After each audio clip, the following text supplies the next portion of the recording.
আসসালামু আলাইকুম। আজকের ভিডিওতে আমি আপনাদের সাথে শেয়ার করতে যাচ্ছি যে কীভাবে আপনারা হ্যামস্টার কম্ব্যাটে আপনাদের যে টোকেনগুলো উইথড্র করবেন। বর্তমানে তাদের টোকেন উইথড্র করার অপশন আছে, তো এটা কীভাবে উইথড্র দিবেন এবং উইথড্রর জন্য কয়েকদিন সার্ভার ডাউন ছিল এবং এখন সার্ভার মোটামুটি ঠিক হয়েছে, তো এই জন্য আপনাদের সাথে ভিডিও নিয়ে আসছে। আর এখানে আপনারা অনেকেই ভুলে এখানে যে অনচেন এয়ারড্রপটা আছে, হ্যাঁ এখানে আপনারা নিচে গেলে অনেকেই ভুলে টন কিপার ওয়ালেটে উইথড্র দিয়ে দিচ্ছেন এই অপশন থেকে, অনচেন এয়ারড্রপ থেকে। তো এটা কীভাবে ঠিক করবেন ওটাও দেখাই দিব। আর এখান থেকে আপনাদের একটা কথা বলে রাখি, আপনারা অনেকে কোশ্চেন করতেছেন যে এয়ারড্রপটা আমাদেরকে কিসের উপরে দিবে, অ্যালোকেশনটা কিসের উপর করবে, এয়ারড্রপের যে টোকেনটা দিবে ওইটা আপনারা এখানে যে এই পয়েন্টস অপশন আছে ওইটা আমি আগের ভিডিওতে বলছিলাম, এখন আর বলতেছি। এখানে পয়েন্টস অপশনে আসলে দেখতে পারবেন যে এখানে যে অপশনগুলো আছে এইগুলোর উপর আপনাদেরকে এয়ারড্রপের টোকেন অ্যালোকেশন করবে। তো এখন আপনাদেরকে দেখাচ্ছি কীভাবে আপনারা উইথড্রয়ালটা করবেন। তো সবাই এখানে এক্সচেঞ্জারের মধ্যে এখানে আপনার বাইন্যান্স এক্সচেঞ্জার আছে, ওকেএক্স এক্সচেঞ্জার আছে, বাইবিট এক্সচেঞ্জার আছে। তো যেহেতু ওকেএক্স এক্সচেঞ্জার আমাদের বিডিতে অ্যাভেলেবেল নেই, সেই জন্য আপনারা বাইন্যান্স এক্সচেঞ্জার এবং বাইবিট এক্সচেঞ্জারকে চুজ করবেন। তো যাদের বাইন্যান্স আছে আপনারা অবশ্যই বাইন্যান্সে উইথড্র দিবেন। বাইবিট হচ্ছে পরে আপনাদের মাল্টিপলের জন্য বা অন্য কোনো কাজের জন্য বাইবিট এক্সচেঞ্জার চুজ করবেন। যাদের একটা অ্যাকাউন্ট তারা আপনারা অবশ্যই বাইন্যান্সেই উইথড্র দিবেন। আর এখানে আপনারা আগে যারা বলে এখানে অনচেন এয়ারড্রপ থেকে এখানে যদি আপনারা অনচেন এয়ারড্রপে যে এখানে দেখতে পাচ্ছেন সেট অ্যাজ ডিফল্ট উইথড্রল অপশনে এটা ক্লিক করেন, তাহলে আপনাদের টন কিপারে অটোমেটিক উইথড্র হয়ে যাবে। তো আপনারা অনেকেই ফার্স্ট টাইম উইথড্র অপশন যখন চালু হয়েছে তখন আপনারা ভুলে এই জায়গায় ক্লিক করে আপনাদের উইথড্রটা টন কিপারে নিয়ে নিয়েছেন। তো এই জন্য আপনারা কী করেন, ব্যাক দিবেন। ব্যাক দেওয়ার পরে এখানে দেখতে পাচ্ছেন রিসিপ্ট উইথড্রল অপশন আছে, এই জায়গায় ক্লিক করলেই কনফার্মেশন দিবেন। দেওয়ার পরে এখানে আপনাদের যে উইথড্রটা যারা এখানে টন কিপারে দিচ্ছেন এই যে অপশনে, আপনাদের উইথড্রটা রিসিট হয়ে যাবে। এরপর আপনারা আপনাদের উইথড্রটা এখান থেকে বাইন্যান্স বা বাইবিট এক্সচেঞ্জারে উইথ দিতে পারেন।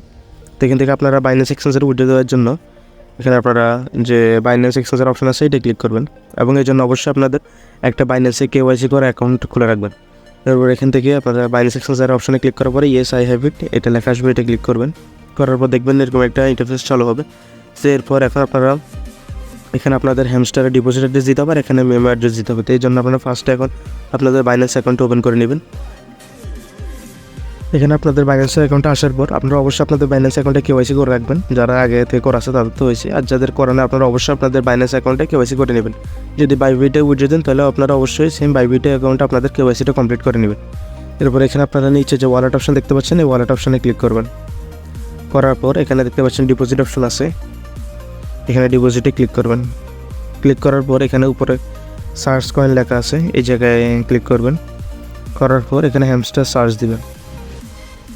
হ্যামস্টার সার্চ দিলে দেখবেন এখানে হ্যামস্টারের যে টোকেনটা আসছে এটা চলে আসবে। তো এরপর এখানে আপনারা হ্যামস্টারে ক্লিক করবেন। করার পর এখান থেকে আপনারা টন কয়েন সিলেক্ট করবেন।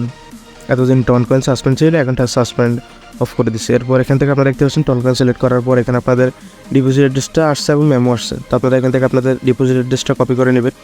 এখানে কপি বাটন আছে, কপি বাটনে ক্লিক করে আপনাদের ডিপোজিট অ্যাড্রেস যেটা ওইটা কপি করে নেবেন। কপি করার পর আবার টেলিগ্রামে আসবেন। আসার পর এখানে বাইন্যান্স অপশানে এখানে ফার্স্টের যে অপশন আছে হ্যামস্টার ডিপোজিট অ্যাড্রেস, এই জায়গায় আপনাদের ডিপোজিট অ্যাড্রেস যেটা কপি করা আছে এটা বসে দেবেন। এরপর এখানে আপনাদের মেমো কোডটা কপি করে আনবেন। এখানে সেমভাবে কপি করার অপশন আছে, এই কপি বাটনে ক্লিক করবেন, করলে আপনাদের মেমো কোডটা কপি হয়ে যাবে। এরপর এখানে মেমো অপশনে আসবেন, আসার পর এখানে মেমো কোডটা বসিয়ে দেবেন। এখানে দেখতে পাচ্ছেন আপনারা আবার অবশ্যই চেক করে নেবেন তো আপনাদের ডিপোজিট অ্যাড্রেস এবং মেমো কোডটা ঠিক আছে কিনা। সব কিছু ঠিকভাবে বসানোর পরে এখানে দেখতে পাচ্ছেন নিচে সেভ অ্যান্ড চুজ লেখা আছে, এই জায়গায় ক্লিক করবেন। এই জায়গায় ক্লিক করলে এখান থেকে আপনাদের উপরে দেখবেন রিকোয়েস্ট প্রসেসিং লেখা আসতেছে আমার এখানে। এবার রিকোয়েস্ট প্রসেসিং লেখা আসবে, কিছুক্ষণ ওয়েট করুন। ওয়েট করার পর এখানে আপনাদের উইথড্রটা অ্যাপ্রুভ হয়ে যাবে। আচ্ছা, এখানে আমরা দেখতে পাচ্ছেন যে সার্ভার ডাউনের কারণে অনেক সময় হয়ে গেছে, কিন্তু সার্ভার ডাউনের কারণে আবার এখনও এখানে রিকোয়েস্ট প্রসেসিংয়ে আছে। তো আপনারা এখানে থেকে চাইলে এখানে যে আমাদের উইথড্রোর ডেটটা এটা হচ্ছে আপনাদের সেপ্টেম্বর 21 তারিখ পর্যন্ত আছে। তো আপনারা এখান থেকে আরও বড় চাইলে উইথড্রো দিতে পারেন। সার্ভার এখানে হ্যামস্টারে যেহেতু ইউজার অনেক, এই জন্য এখানে উইথড্রো দিলে এখন রিকোয়েস্ট প্রসেসিং বলতেছে। আমি অনেকক্ষণ ওয়েট করছি, এরপর আমার এখানে রিকোয়েস্ট প্রসেসিং উঠতেছে। তো এই জন্যই আপনারা এটা পরে হয়ে যাবে, সমস্যা নেই। তো আপনারা চাইলে সার্ভার আরও 1-2 দিন ওয়েট করতে পারেন বা এখন চাইলে দিতে পারেন, কিন্তু অনেকক্ষণ ওয়েট করা লাগবে যদি এখন উইথড্রো দেন। আর যারা বলে উইথড্রো দিয়ে দিচ্ছিলেন আগে এখান থেকে আপনার এই অনচেন এয়ারড্রপে, আমি ভিডিও ফার্স্টে দেখাচ্ছি কীভাবে আপনারা অনচেন এয়ারড্রপে উইথড্রো দিলে এখান থেকে আপনারা রিসিট উইথড্রল অপশানে ক্লিক করে আপনাদের এখানে অনচেন এয়ারড্রপে উইথড্রোটা রিসিট করে বাইন্যান্সে উইথড্রো দিতে পারবেন। আর এখানে এয়ারড্রপের টাইম আর 11 দিন আছে, 11 দিন পরে এখান থেকে আমাদের এয়ারড্রপটা শেষ হয়ে যাবে। তো এখানে ভালো করে কাজ করে নেবেন, পার আওয়ার প্রফিট। তারপরে এখানে পয়েন্টস অপশানে যে সকল এখানে টাস্কগুলো আছে মানে অপশনগুলো আছে, এগুলো আপনারা সবগুলো ইনক্রিজ করার চেষ্টা করবেন, তাহলে আপনাদের এখান থেকে অ্যাড্রপ থেকে যে পয়েন্টটা দিব ওইটা বেশি করে পাবেন। আর আমাদের ইউটিউব চ্যানেলটিকে অবশ্যই সাবস্ক্রাইব করে দেবেন এবং আমাদের টেলিগ্রাম চ্যানেলে জয়েন হয়ে নেবেন সবাই।